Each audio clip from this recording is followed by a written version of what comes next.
I pozdrav ljudi, dobrodošli u novi video, kao što vidite, i dobrodošli danas još jedan novi klip, kao što vidite. I morat ću, kao što vidite, danas jedan kratak klip u kome želim da vam se zahvalim za 1000 pregleda i šta da vam kažem, ne znam ni kad sam prešao tih 1000 pregleda.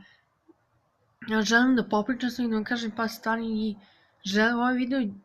ovaj kratak video će biti da vam se zahvalim za 1000 pregleda i moram nešto da vam kažem i da mi je baš često što sam 13. jula 2018 ili pre 2 meseca sam počeo da snimam na YouTube-u i preko leta, preko raspusta sam, kad sam igrao Super Milione, kad video ima 103 kz, taj klip je bio 29. jula 2018.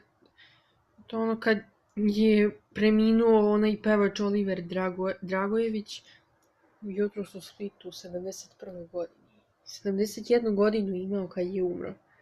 Da, a bio je sahranjen u svom rodnom mestu u Veloj Luci do 1. avgusta. 1. avgusta, da. I pa ništa, evo, ne pričam s njim, evo, pa nema veze.